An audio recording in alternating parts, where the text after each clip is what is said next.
what's happening, YouTube? Welcome back to Sense of South Jersey with me, Kellen, for this week's fragrance review. I'm going to continue the sport fragrance trend that I've been doing. I've done 2 sport fragrances so far as a review since it's getting a lot warmer here in South Jersey. It's, obviously now May. It's May 2nd today, so the third installment for the sport fragrance trend. The first 2 were really cool fragrances. They were classics. The first one was Sport de Paco Rabanne, and the second one was Royal Copenhagen Sport by Royal Copenhagen. So before we get into that, I just want to make one announcement for everyone that watches this channel. I'm going to try something different tomorrow's Sunday, May 3rd. I'm going to do this at noon. I'm going to go do a live stream. Obviously, you got a lot of time on my hands. I'm still working, thankfully, but at the same time, you can't go out and do anything. So I thought that would be fun just to switch it up. I'm just throwing that out there. This review is made today, and I'm going to try that tomorrow again, May 3rd, noon. Just to ask questions to you guys, the fragrance community. You guys can ask me questions, talk about different types of things, maybe things I should review, see what's out there, what you guys prefer. Just thought that might be fun. So if anyone wanted to attend that would be awesome. And if it's something that seems like people are gravitating towards, I will continue to do it. But anyway, back to the review today. Today is going to do a sport fragrance. This one wouldn't consider it a classic. It's a flanker of a classic. One of the original fragrances, classics-wise, that I reviewed and love. This is Lapidus Pour Homme Sport by Ted Lapidus. So this fragrance came out in 2015. So this is a whole 28 years after the original Lapidus Pour Homme came out. And that one is incredible. It's such a deep, masculine, just dirty, but clean fragrance at the same time. I did review that one a little while back. This is classified as a woody aquatic fragrance. And as usual, we'll take a look at the presentation. I'll break down the fragrance's notes, talk about its performance on my skin, give it my overall thoughts, and then I'll give it my overall rating. So we'll jump right into it here. We'll take a look at the box here. You can see, so this is, if anyone remembers the original Ted Lapidus Pour Homme or Lapidus Pour Homme box, it's got that stone kind of granite look to it with that almost like granite wave of different, colors in the, of like black, gray, and white in the front of the box. This has got the same look except it's white and red. So you can see that here. It says Lapidus Pour Homme Sport. You can see that pattern, the Ted Lapidus sticker, Ted Lapidus Eau de Toilette. This is a 100 ml bottle. On the top, you don't have anything going on. On the sides, nothing going on there. On the bottom, you do have your batch code. You can see that stamped in there with the barcode. On the back, you got some ingredient and brand information too. So pretty simple box. I do like the red on white. I think that looks pretty cool. So we'll open it up. Immediate red interior, which is nice. Kind of reminds me of the Jacques Bogart boxes, they have the Bogart B pattern in there, and I think they are made by the same company at this point. So we'll take out the bottle. Exact same bottle design with like the rib top, built-in sprayer, rib sides here, thick glass as the original Lapidus Pour Homme, except it's a transparent bottle instead of an opaque one. So you can actually see the juice, put a little bit of a dent in it, not much at all. Red, I guess, sprayer nozzle in there. You can see that. You got the red lettering here. It says Lapidus Pour Homme. So this is a pretty cool bottle. I actually really like that. You got the Ted Lapidus logo there. And on the back, you got not much going on. On the bottom, you got your sticker with brand information. And there is some embossed lettering on there underneath the sticker that says made in France too. So we'll take a look at the distribution for this one. I'll spray it up. Huge. Just the Lapidus sprayers are awesome. They just, distribute so much of the fragrance and get a scent of that. I have the dry down on my hand here. I was trying to use some tester strips, but these ones I took from Ulta are just absolute trash. Like, they just smell like paper. I can't smell any of the fragrance. So not as complex of a fragrance notes-wise as the original Lapidus Pour Homme. That one is an 80s powerhouse fragrance, and it is just chock full of notes. This one, at the top, you have basil, bergamot, and rosemary. And in the heart of the fragrance, in the middle notes, you have geranium, nutmeg, orange blossom, and C notes. And in the base, you have patchouli, leather, cedar, and incense.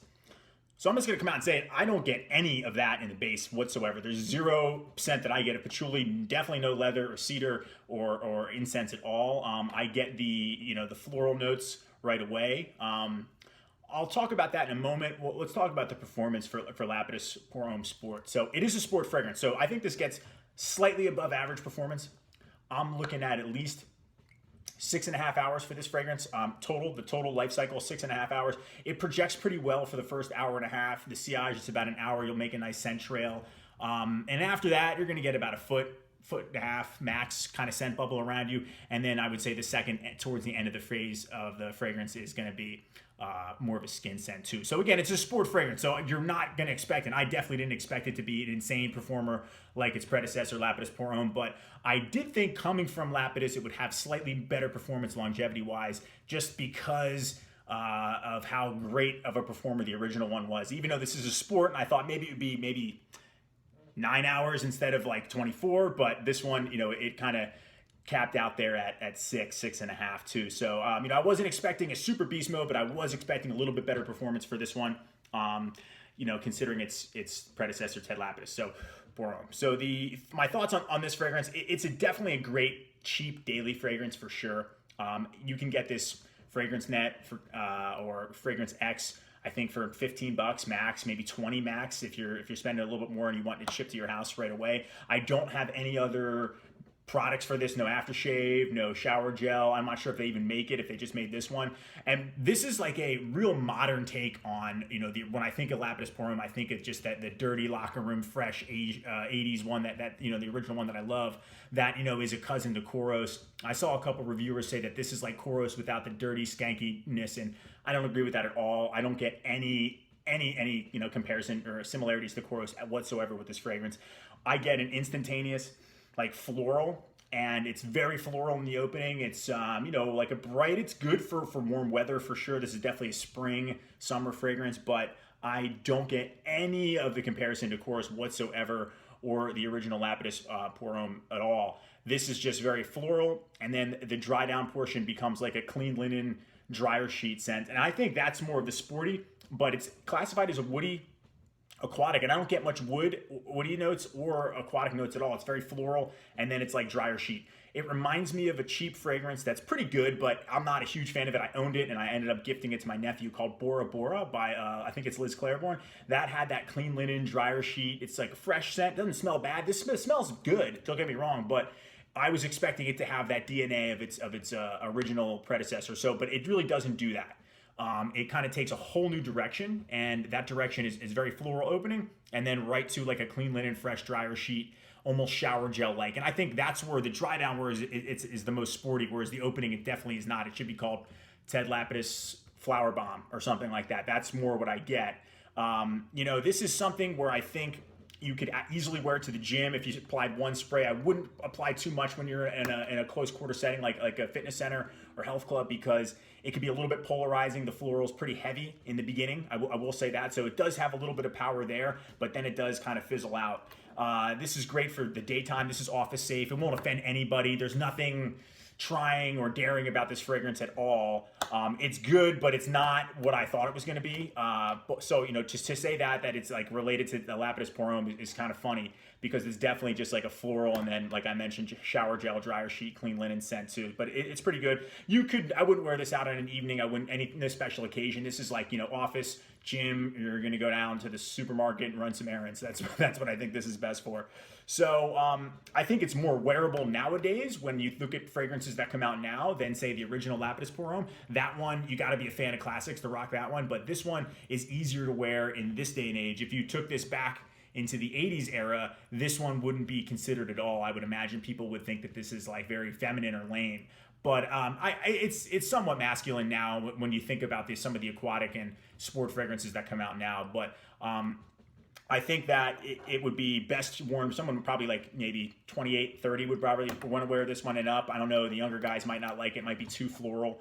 But it's definitely something where it's a daytime social setting, just throwaway fragrance. But it's not expensive. So that's a good thing too. And it's not a bad scent. It's not what I was expecting. So my overall rating for Lapidus Pour Homme Sport is going to be presentation. I actually really like it. I really like the box, and I really like the bottle. I'm going to give it a 9 out of 10. I would have given it a perfect score for Prezzo, but what I noticed is that this is transparent. I actually like the original non-see-through bottle that Lapidus Pour Homme had. That was really cool. I thought that was awesome. It just made it look a little bit more, I don't know, badass, whereas this one's not so much. But the performance on this is a 6 out of 10. I didn't get the greatest performance. It wasn't bad. So, again, it's really inexpensive, so I can't knock it that much for it, but I was expecting a little bit more because of Lapidus Pour Homme, because of what a good performer that one is. The smell is good.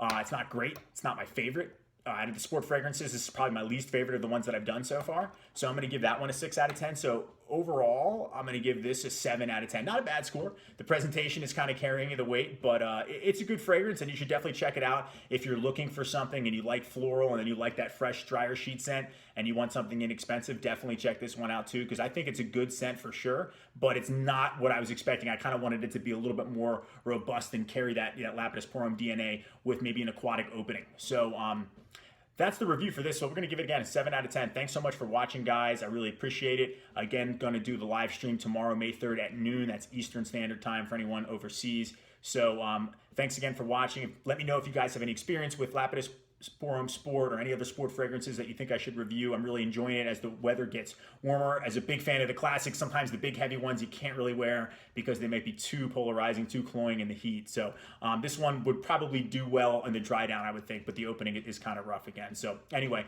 thanks so much for watching, guys. Appreciate you all. Take care.